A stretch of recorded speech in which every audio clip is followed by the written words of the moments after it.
Hi guys, welcome to Easy Peasy Gardening. My name is Ruchi and today I am going to show you what to do with spent amaryllis flowers. So here we have this beautiful pot in which there are some 10-12 amaryllis bulbs and they have been blooming and they look really nice. But now, like you can see in this stem, two of these flowers they have withered away. So what do you do? Should you leave it in or should you break them off?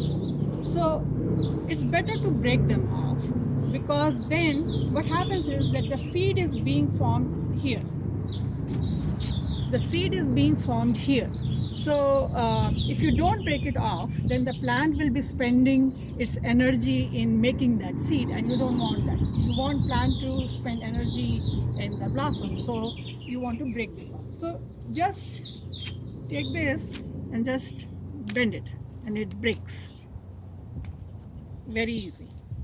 Just bend it, and it breaks. Now here in this stem, all the flowers have withered away. So in this one, you can just cut it off right at the bottom. It's very easy to cut it off.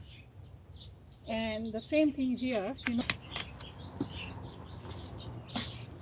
and these are good flowers, so we just leave them as it is. And now the plant will spend more energy in making new buds and new stems, and hopefully more flowers will come. So if you like this video, press the like button and subscribe to our channel. If you have any questions, leave a comment and I'll try to answer as soon as possible. Thanks for watching this video. Happy gardening. Bye bye.